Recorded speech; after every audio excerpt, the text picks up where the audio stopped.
안녕하세요. AP World History Modern이라고 지금 빨간 글씨가 붙어 있는 이 과목에 AP 시험이 어떤 식으로 구성이 되어 있고 이제 각각의 문제 유형별로 우리는 어떻게 대비를 해야 되는지 그것을 이제 총체적으로 알려드리는 강의가 이번 테스트 프랩 강의입니다. 자, 이 강의는요. 전체적으로 이 과목에 대해서 진짜 하나도 모르는데 공부를 해야 될지 말아야 될지 모르겠다 이런 선택의 기로에 놓이신 분들 처음에 시험이 어떤 식으로 구성되어 있는지를 조금 맛을 보면 자기가 이걸 할지 말지 감을 잡을 수가 있잖아요. 그래서 맛보기 용도로도 쓰실 수 있고요. 그보다 이제 더 많은 학생들은 이제 어떤 식으로 활용을 하게 될 것이냐. 이 강의 이전에 이제 All About AP World History 이제 강의가 있어요. 근데 제가 찍어놓은 한 50에서 60강 정도 사이 되는 굉장히 볼륨이 큰 그 강의를 이제 어느 정도 들으시고 난 뒤에 그러니까 이 과목의 내용에 대한 숙지가 그래도 좀 이루어져서 내가 쌓인 지식이 있다 싶을 때에 그때 이제 시험은 본격적으로 어떻게 준비를 해야 되냐를 할 그런 시기가 오죠. 이제 그때에 보시면 아주 좋을 만한 강의입니다. 그래서 제가 시기적으로 볼 때는요. 이제 AP 시험이 5월에 이제 보게 되잖아요. 그럼 이제 5월 이전에 겨울방학 뭐 한 12월, 1월, 2월 이때는 죽어라고 내용 지식을 그 개념 지식을 이제 공부를 해야 되거든요. 그래서 그거를 이제 끝내고 난 뒤에 뭐 다 끝내지 못했다 할지라도 한 3분의 2 정도 그래도 하고 난 뒤에 한 2월, 좋으면 2월, 뭐 3월 그 정도에는 이 강의를 시작을 하시면 좋겠다. 왜 4월은 너무 늦느냐? 4월에는 이제 시험 한 달밖에 안 남았잖아요. 그럼 이제 총 정리를 해야 될 거 아니에요. 그러니까 총 정리도 하고 또 문제풀이 하면서 에세이 라이팅도 열심히 훈련을 해야 되는 시기이기 때문에 그 에세이를 어떻게 써야 되는지를 좀 숙지를 할 수 있는 강의를 그 전에 이제 들으시면 좋겠다라고 말씀을 드립니다. 자, 그러면 오늘은 지금 오리엔테이션인데 이 오리엔테이션은 전체적으로 이 시험이 어떻게 구성이 되어 있는지를 제가 알려드릴 건데요. 이 모든 지식은 컬리지 보드에서 이제 공식적으로 우리 시험은 어떤 식으로 출제를 한다, 우리 과목은 어떻게 가르친다라는 거를 안내하는 그런 가이드북이 있어요. 그 가이드북이 바로 Course Description Booklet이라고 이제 뭐 매년 이렇게 컬리지 보드 사이트에 가면 그 갱신된 파일을 받아보실 수가 있는데요. 그게 이제 막 몇십 페이지 이렇게 두툼하거든요. 근데 그 내용은 사실 가르치는 사람들에게는 굉장히 다 유용하지만 배우는 여러분들은 그 모든 걸 다 알 필요가 없어요. 단지 거기에서 여러분들이 꼭 알아야 되는 것들을 이제 제가 뽑아서 몇 페이지를 지금 보여드릴 건데 그 중에 이제 가장 중요한 것은 뭐 시험 범위죠, 뭐 시험 범위. 자, AP 월드 히스토리가 지금 modern이 붙었잖아요. 여러분들은 되게 지금 행운이에요. 여러분들 이전에 수험생들은 기원전 뭐 프리히스토리 선사시대부터 시작해가지고 전 세계 전 지역에 모든 시대에 일어났던 일들을 다 공부를 했어야 되는데 그게 이제 너무너무 이제 내용이 방대해서 학생들이 워낙 힘들어 하니까 수십 년을 힘들어 해 왔으니까 거기에 대한 이제 컴플레인도 많이 접수가 됐을 거 아니에요. 그래서 드디어 이제 2020년 시험부터는 앞에 3분의 1 범위를 덜어내서 1200년부터 현재까지만 공부를 해도 좋게끔 그렇게 컬리지 보드에서 이제 큰 결단을 내렸죠. 그래서 그렇게 해서 시행되는 시험이 지금 20년에 이제 첫 번째 시험인데 그래서 시험 범위가 지금 이렇게 제시가 돼 있잖아요. 1200년부터 출발을 해서 우리가 살고 있는 지금 현재 상황까지. 그런데 보시면은 좀 쪼개놨어요. 쪼개놓고 각 시대별로 시험의 비중을 어느 정도로 다루겠다. 너희들 가르치고 배울 때도 이렇게 비중을 참고를 해라라고 지금 제시를 해놓은 게 있는데 1200에서 1450 사이는 뭐 한 16%에서 20%? 그 다음에 1450에서 1750 사이는 한 24%에서 한 30%? 그 다음에 그 뒤에 1750에서 1900도 24에서 한 30%? 그리고 1900에서 지금 현재까지 현대사 우리가 살고 있는 이 시기는 제일 중요하니까 뭐 24%에서 한 30%까지 출제를 하겠다. 뭐 비슷하네요. 뭐 앞에도 24긴 하니까. 어쨌든 뒤로 그러니까 과거는 지금 현재를 우리가 이해하기 위한 어떤 바탕이잖아요. 그러니까 그 바탕은 살짝 지나가고 현재로 올수록 좀 비중을 강화를 하려는 그런 의도가 보이죠. 그리고 실제로 문제를 보면 그러니까 고대는 이미 빠져 있고 중세 문제보다는 근대 초기 문제가 더 많이 나오고 근대 초기 문제보다는 현대사가 또 많이 나오고 이제 그런 걸 알 수가 있어요.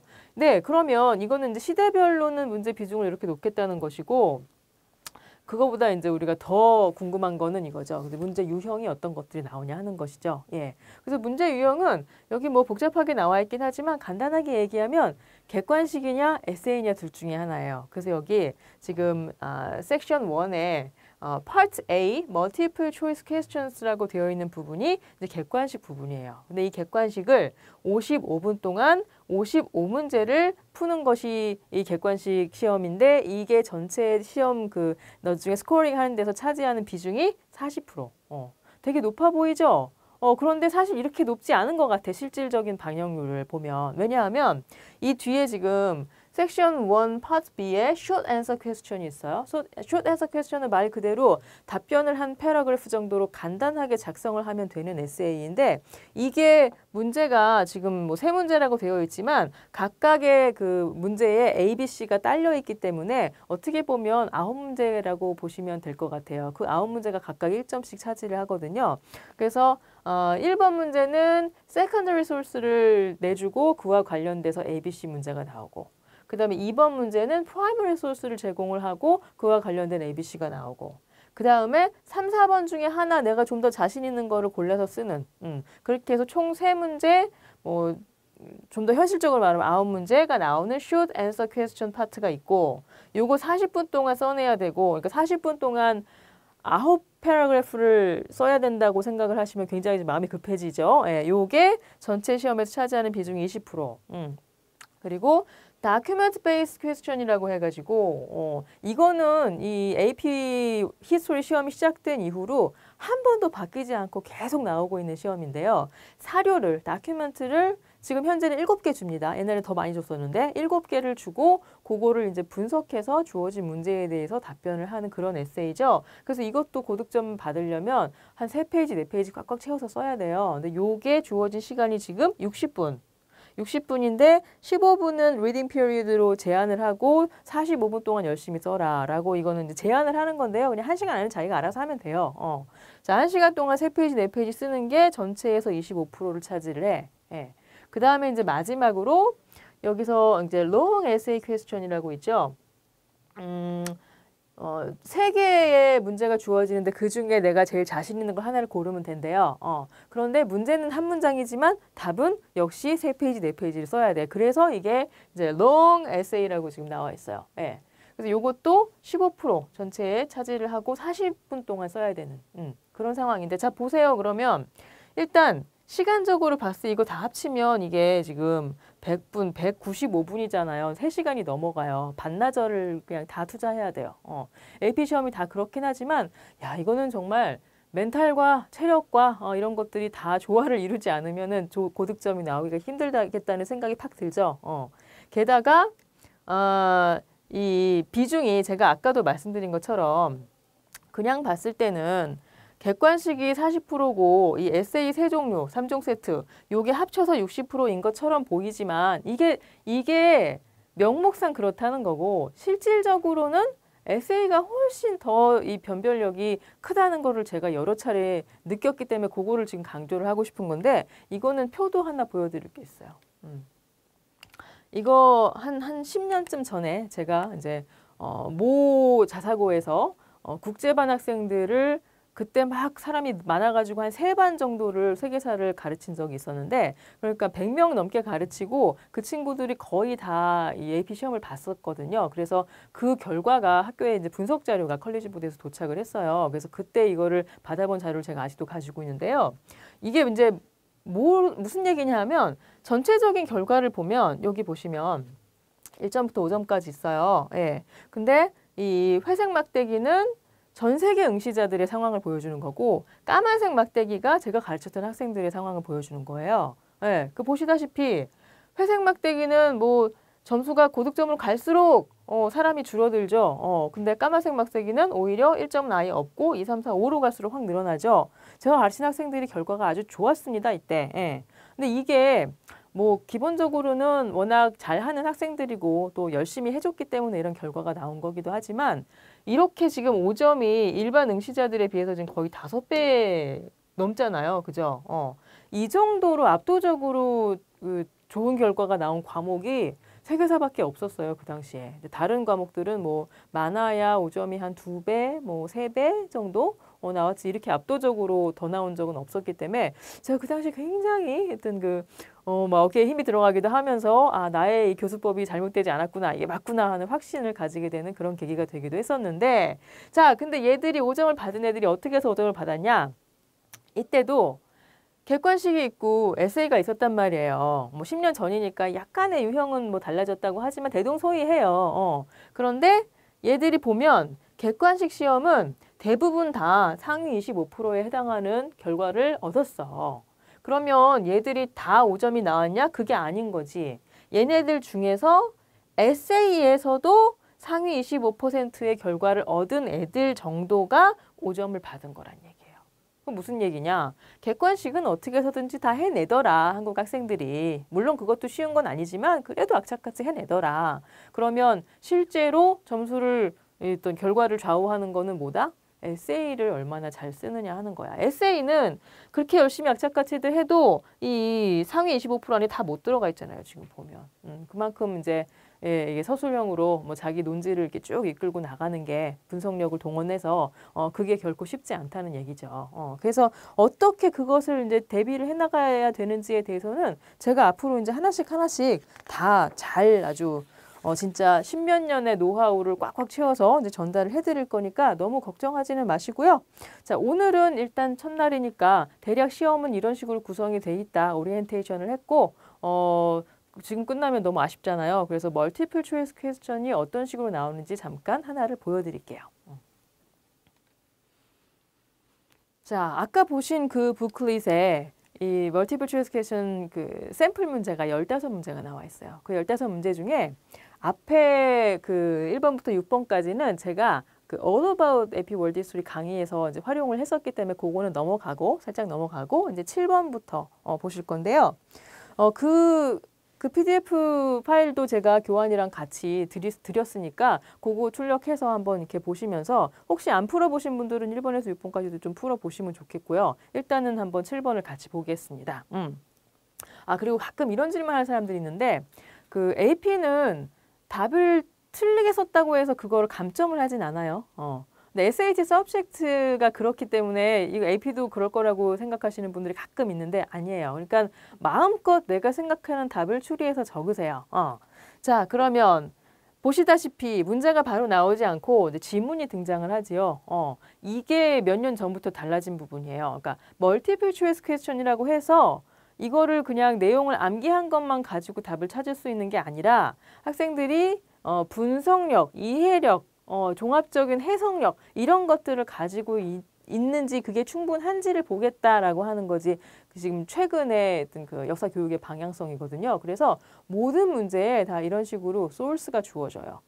그 소스는 이렇게 그러니까 프라이머리 소스인 경우도 있고, 세컨더리 소스 또는 뭐 그래프, 뭐 차트, 뭐 그림, 뭐 이런 거 다 나올 수 있는데, 어쨌든 이 문제는 지금 보시면 일단 지문을 받아들면 여러분 소스 인포메이션을 먼저 확인을 하는 버릇을 들이세요. 이 소스 인포메이션을 통해서 기본적인 어떤 그 내용들을 알고 지문을 읽으면 훨씬 속도도 단축이 되고 내용도 빨리 파악을 할 수가 있습니다. 그래서 소스를 보시면 사이 무스타파 첼라비라고 하는 오토만 제국의 이제 코트 오피셜이니까 궁정 관료죠. 재상이죠. 이 사람이 Biography of the famous Ottoman architect Mimar Sinan. 그러니까 미마르 시난이라는 이름을 가진 굉장히 유명한 오토만의 그 건축가에 관해서 바이오그래피를 썼다네요. 그게 언제쯤 썼느냐? 1600년 경에 쓰여진 것 같대요. 자, 그러면 미마르 시난에 관한 이야기를 이 첼라비라고 하는 사이 무스타파 첼라비라고 하는 관료가 이제 어떻게 기록을 했는가 읽어봐야겠죠. Concerning his greatest project, The Selimiye Imperial Mosque, Sinan himself said this. 예. 자, 지금 셀리미의 임페리얼 모스크 이거 여러분들 뭐 들어나 보셨나 모르겠네요. 모스크니까 어쨌든 뭐 이슬람 사원이잖아요. 근데 그 이슬람 사원을 임페리얼 모스크니까 뭐 황제가 후원을 해서 지은 건데 그 황제가 이제 셀림 2세겠죠. 요 밑에 바로 나와 있죠. 예. 자, 그 술탄 셀림 2세가 재위했던 시기가 16세기 중후반이래요. 근데 16세기 중후반 하면 이제 딱 떠올라야 되는 거 있잖아요. 이 오토만 제국이 최고의 전성기에 이르렀던 시기가 언제냐 하면 1529년에서 1638. 어떻게 이렇게 정확한 연도가 나오니? Siege of Vienna라고 하는 사건을 기억을 하셔야 되죠. 1529년에 당시 오토만 제국의 술탄이 슬레이만 the Great 또는 슬레이만 the Magnificent라고 불리우는 그 최고 전성기 때 황제가 영토 확장이 정말 최고조에 이르러서 오스트리아의 수도인 빈 그 코앞까지 가서 그 빈을 공략을 하려고 했었던 그 사건이죠. 근데 못했죠. 못하고 거기서 영토 확장이 멈췄다가 1638년에 한 번 더 밀고 들어가려다가 거기서 또 한 번 막히면서 이제는 퇴각을 하게 되죠. 그러면서 영토가 점점 줄어들게 되죠. 그래서 이때부터 이때까지가 오토만의 최고 전성기다라고 생각을 할 수가 있죠. 그리고 이제 셀림 2세가 슬레이만 더 그레이트의 바로 다음 때거든요. 그러니까 최고 전성기 때 황제구나라는 것도 알 수가 있고 요거 한 줄만 가지고 지금 이렇게 많은 얘기가 나왔어. 근데 어쨌든 이 술탄 셀림 2세가 ordered the building of a great mosque in the city of 어딘지 모르겠지만 뭐 어떤 뭐 도시겠지. 에디르네라고 하는 동네에 모스크를 지으라고 이제 명령을 했어. 그래서 나 시난은 his humble servant, 그의 충실한 부하로서, 신하로서 prepared for him a design showing 4 minaret towers. 미나렛 뭔지 아시죠? 그 이슬람 사원에 보면 이렇게 첨탑 있잖아요. 기독교의 성당에 보면 종탑이 있듯이 근데 종이 아니라 이 탑에는 사람이 올라가서 큰 소리로 이 크리드를 외우면서 지금 예배 시간이라는 걸 알리는 그런 역할을 하죠. 그 미나렛 타워를 4개를 지금 구상을 했어. 근데 each standing at one of the four corners of an enormous central prayer hall 맞죠? topped by a great dome. Central Prayer Hall에는 커다란 돔을 씌우고 그 프레이어 홀의 이제 그 주위에 이 직사각으로 해서 4개의 미나렛 타워를 만드는 그런 어떤 프로젝트를 자기가 지금 디자인을 해가지고 이제 보여줬다는 거죠. 그래서 each of the four minarets had 3 balconies with separate staircases leading to each balcony. 근데 이 미나렛 타워가 발코니를 3개를 가지고 있고, 뭐 어떻게 할 거래. 그래서 previously only one Ottoman mosque had a minaret with 3 balconies, and its one minaret is like a thick tower. 기존에 우리가 지었던 건물 중에 발코니가 3개가 있는 그 미나렛 타워는 딱 하나 있었는데 그 모습이 마치 like a thick tower 같았어. 그러니까 좋은 느낌은 아니죠. 그냥 좀 투박했다는 그런 의미 같죠? But the minarets I designed for Sultan Selim's mosque are slender and elegant. 훨씬 더 이 호리호리 날씬하고 아주 우아한 모습일 것이다. 그렇게 thick tower 같지 않을 것이다. The difficulty of putting 3 staircases in such slender structures should be obvious to anyone. 이렇게 만들려면 얼마나 힘들지, 얼마나 공이 많이 들지, 얼마나 기술력이 뛰어나야 될지 짐작이 가능하지? 뭐 이런 얘기죠. 이게 끝이 아니고 다음 단락을 가시면 Those among the Christians who consider themselves architects used to say that no building can ever be covered by a dome that is larger than that of the Christian Church of Hagia Sophia. 자, 아기야 소피아는 다들 아시죠? 이거는 비잔틴 제국에서 콘스탄티노플로 수도를 옮기고 나서 이제 그 비잔틴 엠파이어 최고 전성기 때 저스티니안 황제 때 만든 대성당이죠. 그러니까 그 대성당에는 정말 비잔틴 엠파이어가 할 수 있는 모든 것을 다 쏟아부어서 가장 거대하고 화려하고 그런 건축물을 만든 게 아기야 소피아란 말이에요.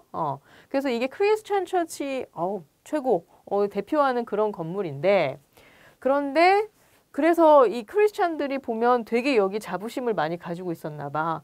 이 아기야 소피아 돔에 이 필적할 것은 이거는 세상에 없다. 아무도 더 못 만들 것이다. 이런 식의 자부심이 있었나 봐요. 그래서 they used to claim that no Muslim architect would ever be able to build a mosque whose dome even approaches in size that of the Hagia Sophia. 아기야 소피아의 돔을 능가하기는커녕 거기에 필적할 수 있는 그런 돔 너네 못 만들 거야라고 이제 잘난 척을 했나 보죠. 기독교 세력들이. Yet 그러나 in the Selimiye Mosque 내가 앞으로 지을 이 셀레미에 모스크에는 with the help of God and with the support of His Majesty the Sultan 신의 가호와 여기 신은 이제 알라 신이겠죠. 알라 신의 가호와 우리 술탄의 후원에 힘입어서 I was able to build a dome. was able to니까 이미 지었네요. 지은 다음에 쓴 얘기네요. 나는 이제 돔을 지을 수 있었어. That is about 10 feet higher and 6 feet wider than the dome of the Hagia Sophia. 너네 못할 거라고 조롱했지만 우리는 해냈어. 능가했어. 라고 지금 굉장히 자랑을 하고 있네요. 예. 자, 그리고 우리 source information 위에 별표가 하나 더 있었거든요. 시난이라는 사람이 어떤 사람인지 지금 정보를 좀 주는 그런 내용인데 이 시난이 was born into an Ottoman Greek Christian family. 태어나기는 기독교 집안에서 태어났네요. But was converted to Islam when he began training for government service as a young boy. 어렸을 때 이슬람으로 개종을 했다는 얘기죠. 그러니까 무슨 얘기냐 하면 출신이 기독교라는 거야. 나중에 개종을 하긴 했지만. 그런데 이 사람 지금 보면 이 국가적인 대규모의 토목 사업을 다 책임질 수 있는 그런 수준으로까지 이 사람이 올라간 거잖아요. 굉장히 출세한 거잖아요. 그러니까 출신이 이슬람이 아니라 할지라도 이 정도로 출세가 가능했다는 하나의 사례가 될 수 있겠죠. 이 사회에서. 그런 생각이 드네요. 예, 자 그러면 이 지문을 읽고 나서 우리가 풀어야 될 문제가 3개가 있었죠. 자, 하나 먼저 봅시다. Which of the following characteristics of the Ottoman Empire best explains why Sinan was determined to match the dimensions of the Hagia Sophia's church, as discussed in the third paragraph. 자, third paragraph가 그 마지막 단락인데 그게 보면 그 기독교 문화권과의 어떤 그 경쟁 의식 같은 것이 굉장히 많이 들어가 있잖아요. 그래서 그런 내용으로 이제 미뤄볼 때 오토만 엠파이어의 캐릭터를 가장 잘 설명한 게 뭘까를 찾으래요. 읽어봅시다. A번. The Ottoman dynasty was descended from Turkic pastoralist nomads who did not have their own tradition of monumental architecture. 자, 오토만 투르크도 투르크니까 투르크가 유목민이니까 유목민들이 아무래도 정착민들에 비해서 건축술 이런 거 떨어지는 건 사실인데 그렇다고 해서 지금 did not have their own tradition of monumental architecture라고까지 이렇게 막 얕잡아 볼 수 있을까? 그게 일단 의문이고 그 다음에 설령 그렇다고 할지라도 100번 양보해서 그렇게 봐준다 할지라도 지금 third paragraph에서 나온 내용은 그거하고는 상관이 없잖아요. 그죠? 그 다음에 B번. Ottoman art often illustrated the historical and spiritual connections between Islam and other monotheistic religions such as Christianity and Judaism. 자, 기독교나 유태교나 이게 전부 모노시즘이라는 면에서는 다 통합니다. 사실 유태교의 교리에서 기독교가 나온 거고 또 유태교의 교리에서 이슬람교가 나온 거고 그래서 셋은 형제다 이렇게 얘기하잖아요. 그런데 그게 맞는 말이라고 할지라도 또 오토만 아트가 그런 커넥션을 중요하게 생각했는지 모르겠는데 설령 그렇다고 할지라도 역시 third paragraph하고는 관계가 없는 내용이다. 네. 그 다음에 C번. By the time the Ottoman Empire began to expand, the Byzantine Empire had already been dramatically reduced in size and geopolitical importance. 예. 오토만 엠파이어가 began to expand 한 게 언제쯤인지 우리가 정확히 말하기는 좀 어려워요. 그런데 비잔틴 엠파이어가 이미 아주 획기적으로 힘이 약해져 있었던 시절이다라고 말을 하기는 좀 어려운 게 일단 비잔틴 엠파이어가 몰락하는 게 1453년이죠. 이때 오토만 제국이 이 비잔틴 엠파이어를 몰락시키잖아요. 그럼 그 이전의 상황을 한번 생각을 해보세요. 그 이전의 비잔틴 엠파이어는 동유럽뿐만 아니라 전 유럽에서 가장 잘 나갔었던 명실상부한 리딩 컨트리였었고 엠파이어였었고 물론 뭐 저스티니안 이후에 이렇게 이슬람 세력이 대두하면서 조금씩 약화됐던 건 사실이지만 이렇게까지 표현을 할 수 있을까 저는 조금 의문이거든요. 확실히 안 서면 넘어가서 나머지를 보자고요. D번. Bringing Constantinople with its imperial traditions under Islamic rule was one of the central pillars of Ottoman rulers' claims to political legitimacy. 자, D를 읽어보니까 C가 답이 아니라는 게 좀 확신이 들죠. 우선 C는요, 그 비잔틴 엠파이어가 정말 그렇게 약한 상황이었다고 하면 이 비잔틴 엠파이어에서 만든 이 아야 소피아를 왜 그렇게 경쟁 상대로 여기고 그걸 넘어서려고 하겠어요. 이게 아직도 비잔틴의 영향이 막강하니까 그걸 누르고 싶어 하는 거 아니겠어요? 제 생각엔 그런데. 그리고 third paragraph에 나온 내용은 자체는 어떤 정치적인 내용은 이런 어떤 영토와 관련된 내용이 좀 아니었기도 했고. 반면에 이 D번을 보시면 자, 여기 뭐 Central Pillars of Ottoman Rulers Claim 뭐 이런 표현이 나왔는데 자, 왕이 이 국가의 모든 자원을 다 투자를 해서 화려한 건축물을 지으려고 하는데 그 건축물의 용도가 뭐예요? 모스크잖아요, 모스크. 그러니까 왕궁을 짓는 게 아니고 모스크를 짓는단 말이야. 근데 모스크를 지음으로 인해서 결국 이 국가의 권위, 이 왕실의 권위도 드높일 수가 있다는 거지. 왜냐? 얘네들은 이 종교를 내세운 국가니까. 뭐 서유럽의 크리스텐덤들이 그랬듯이 유럽의 이 지역의 이슬람 국가들도 이슬람이라고 하는 종교의 권위가 결국 그 국가의 권위나 다름없는 그런 상황이었다는 걸 보여주는 거죠. 그래서 우리가 이 정도다라는 거 하는 거는 이제 남과 비교를 하다 보면 더 명확해지니까 자꾸 이제 기독교 세력하고의 어떤 경쟁을 하게 됐던 거죠. 예, 그래서 정답은 D. 예. 자, 그다음에 8번 가기 전에 한번 보시죠, 사진. 위에가 이 한때는 콘스탄티노플이었고 지금은 이스탄불로 불리우는 이 비잔티움 여기에 만들어진 아야 소피아 성당인데 원래는 성당으로 만들어졌지만 나중에 개조가 됐죠. 그래서 이 미나레 타워 같은 게 생기긴 했어요. 그리고요, 여러분 요 맞은편에 보면 슬레이만 그 술탄 때 만든 또 모스크가 또 하나 있어요. 그러니까 지금 그 셀림 2세 같은 경우에는 슬레이만 다음이기 때문에 이미 이스탄불에는 뭘 지을 수가 없었던 거예요. 아야 소피아도 있고 이 슬레이만 모스크도 있기 때문에 그래서 거기서 좀 더 유럽 쪽으로 나아가 가지고 자신의 어떤 권위를 한껏 이제 드높여 보고자 했던 게 그 에디르네라는 도시였던 것이죠. 그래서 거기에 이제 셀림의 모스크를 지은 게 여기 있습니다. 예. 보시면 굉장히 어떤 그 흡사하죠, 모양이. 예, 그것만 봐도 이걸 얼마나 의식을 했는지. 또 당대의 어떤 그 건축의 하이 테크놀로지를 막 집약을 시키면 이런 게 탄생한다는 거를 이제 보여주기도 하는 그런 상황이죠.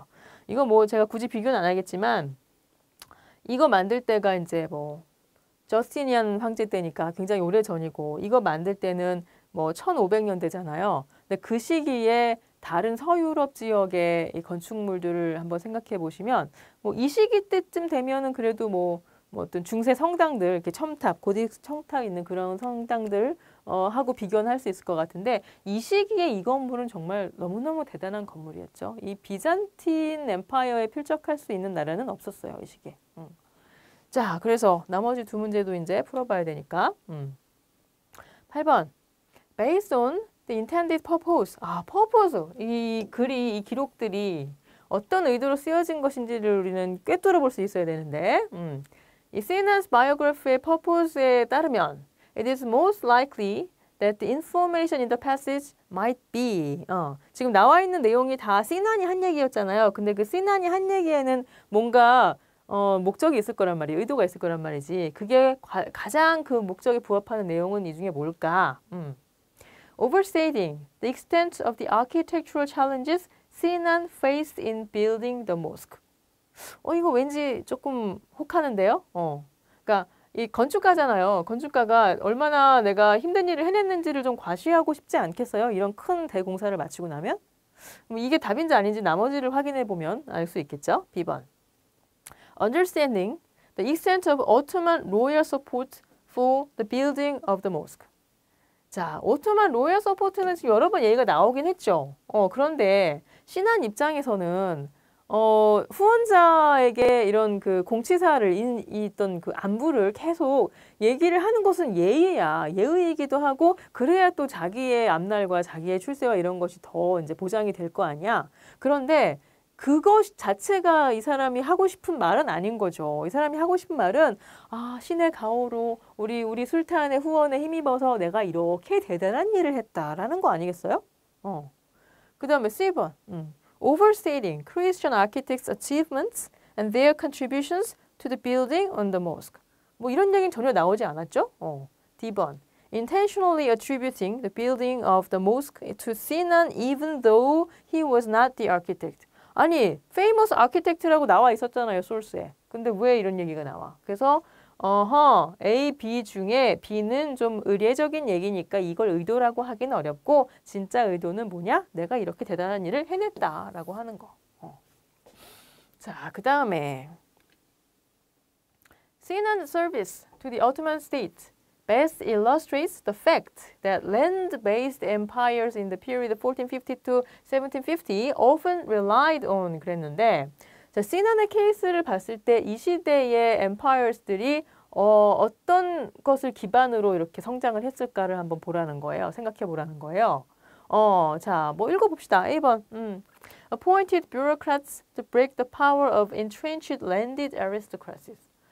자, landed aristocracy가 뭔지 뭐 이거 들어가면 너무 복잡해지니까 귀족 세력을 약화시키기 위해서 뷰로크라트들을 이용했다. 이 말은 왠지 맞는 말 같기는 한데 지금 우리가 시난의 케이스를 통해서 그거를 알 수 있는 거는 아니지 않나요?